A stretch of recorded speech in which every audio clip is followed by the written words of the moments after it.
자, 만약 기독교 철학자가 학계라는 아주 낯선 땅에 들어섰다면 어떻게 해야 길을 잃지 않을 수 있을까요? 오늘 바로 이 강력한 질문을 동료 사상가들에게 던졌던 철학자 엘빈 플랜팅가의 도전을 한번 깊이 파헤쳐 보겠습니다. 플랜팅가는 딱 이런 비유로 이야기를 시작해요. 기독교 사상이 낯선 영토를 행진하고 있다. 여기서 말하는 이 낯선 영토가 어디냐면요. 바로 현대 학계입니다.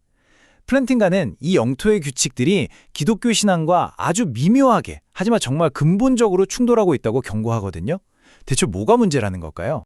자, 먼저 플랜팅가는요, 현대 학계에서 활동하는 기독교 지식인들이 딱 마주하고 있는, 근데 이게 눈에는 잘 안 보이는 그런 위험부터 폭로하면서 이야기를 시작합니다. 그의 주장은 뭐냐면 학문의 세계가 결코 중립적이지 않다는 거예요. 이게 마치 특정 언어를 쓰는 나라에 가면 우리도 모르게 그 언어로 생각하게 되잖아요. 그거랑 똑같다는 거죠. 학생들은 자기도 모르는 사이에 세속적인 학문의 기본 과정들을 스펀지처럼 흡수하게 되고요. 결국 이게 그들의 신앙과 학문을 바라보는 방식 자체를 완전히 바꿔놓는다는 겁니다.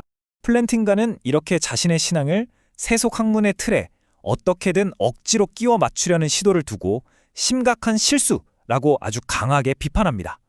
이건 그냥 타협하는 수준이 아니라 기독교 유신론의 심장부를 아예 바꿔버리는, 어떻게 보면 그 가치를 스스로 떨어뜨리는 행위라고 보는 거죠. 자, 그럼 이런 지적인 함정에서 어떻게 벗어날 수 있을까요? 플랜팅가가 뭘 제안하는지 한번 보죠. 그는 기독교 지식인들이 따라야 할 세 가지 새로운 행동 규칙, 말하자면 새로운 접근법을 제시합니다. 그가 요구하는 건 바로 이겁니다. 더 많은 자율성, 더 많은 통합성, 그리고 더 많은 용기. 이게 각각 독립적인 사고, 일관된 세계관, 그리고 지적인 자신감을 뜻하는데요. 하나씩 뜯어볼까요? 첫째, 자율성입니다. 그러니까 이건요, 세속학계에서 요즘 이게 핫해 하면서 유행하는 질문이나 연구 주제를 그냥 무작정 따라가지 않는 거예요. 대신 우리 기독교 공동체 자체의 관심사에서 비롯된 독자적인 연구 의제를 설정하는 거죠. 둘째는 통합성입니다. 이건 기독교 사상을 이미 존재하는 세속적인 세계관에 어색하게 덧붙이는 게 아니에요. 처음부터 온전하고 일관된 하나의 체계를 구축하는 것을 의미합니다. 비유하자면 조각조각 천을 기어서 옷을 만드는 게 아니라 아예 하나의 커다란 원단으로 옷을 만드는 것과 같다고 할 수 있겠네요. 그리고 마지막으로 용기입니다. 이게 어쩌면 제일 중요할 수도 있겠는데요. 그러니까 학계에서 요즘 그런 얘기 누가 해? 하면서 무시하더라도 아니, 내 신념은 타당한 출발점이야 라고 믿고 나아갈 수 있는 그런 지적인 자신감을 말하는 거죠. 자, 그럼 반대로 이런 용기가 없으면, 부족하면 어떤 일이 생길까요?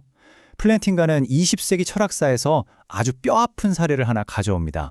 바로 검증주의의 함정 이야기예요. 그 당시에 말이죠. 논리설증주의라는 게 엄청나게 유행했어요.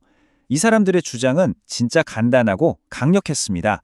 어떤 문장이 과학적으로 증명할 수 없으면 그건 그냥 아무 의미 없는 소리다, 이겁니다.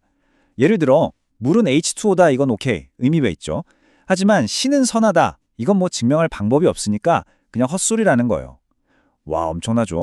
자, 이렇게까지 급진적인 주장이 나왔을 때 당시 기독교 지성계는 과연 어떻게 반응했을까요? 바로 이 지점이 플랜팅가가 정말 날카롭게 파고드는 부분입니다.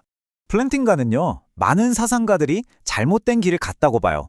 그러니까 그 검증주의라는 새로운 규칙 자체에 잠깐만, 그 규칙이 맞는 거야? 라고 대담하게 맞서는 대신에 그 규칙 안에서 어떻게든 살아남으려고 했다는 거죠.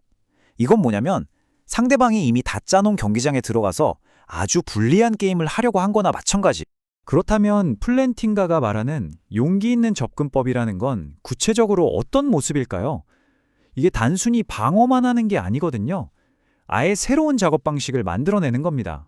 자, 예를 한번 들어보죠. 철학에서 가장 오래되고 유명한 난제, 바로 악의 문제입니다. 전능하고 선한 신이 정말 있다면 이 세상에는 왜 이렇게 끔찍한 고통이 존재하는가? 바로 이 질문이죠. 보통 전통적으로는요, 이런 질문에 답하려면 철학자는 일단 중립지대에서 시작해야 한다고 생각했어요. 신을 믿는 사람이든 안 믿는 사람이든 누구나 그건 그렇지 하고 동의할 만한 전제에서부터 논증을 차근차근 쌓아 올려야 한다는 거죠.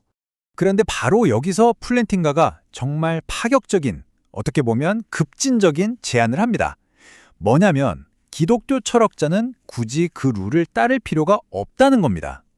와, 이건 뭐 거의 게임의 규칙 자체를 바꾸자는 이야기죠. 핵심은 바로 이겁니다. 신에 대한 믿음이 온갖 세속적인 논증을 다 거쳐서 겨우 도달해야 할 저 멀리 있는 결론이 아니라는 거예요.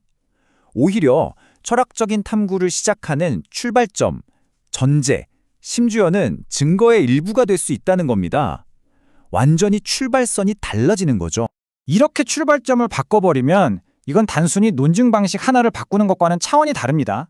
아예 완전히 새로운 지적 프로젝트, 새로운 연구의 길이 열리는 거예요. 여기서 목표는 우리끼리만 이야기하자는 그런 고립이 절대 아니에요. 오히려 유신론이라는 아주 튼튼한 뿌리 위에서 철학의 가장 큰 질문들에 대해 우리만의 독창적인 답을 치어내자는 겁니다. 예를 들면 이런 거죠. 인간의 자유 문제요? 신이 자유로운 존재라는 믿음에서 한번 시작해 보자는 겁니다. 그럼 결정론이랑은 다른 이야기가 나오겠죠. 또 윤리 문제? 옳고 그름이 신의 성품과 어떻게 연결되는지 탐구해 볼 수 있잖아요. 지식의 본질은 또 어떻고요? 이런 식으로 모든 걸 다시 생각해 볼 수 있게 되는 겁니다. 결국 플랜팅가가 하고 싶었던 궁극적인 메시지는 이 한 문장에 다 담겨 있다고 볼 수 있습니다. 우리는 그냥 우연히 어쩌다 보니 그리스도인인 그런 철학자가 아니라 처음부터 끝까지 기독교 철학자가 되기 위해 노력해야 한다. 야, 이건 정말 신앙과 지성을 완전히 하나로 묶으라는 아주 강력한 외침이죠. 이게 비록 철학자들을 위해서 쓰인 글이지만 플랜팅카의 이 도전은 결국 우리 모두에게 하나의 질문을 던지는 것 같아요. 여러분의 분야에서는 어떻습니까? 여러분이 가진 가장 깊은 신념이 그저 방어하고 지켜내야 할 대상인가요? 아니면 혹시 세상을 이해하고 새로운 질문을 던지는 아주 강력한 출발점이 될 수는 없을까요? 한 번쯤 깊이 생각해 볼 만한 문제가 아닐까 싶습니다.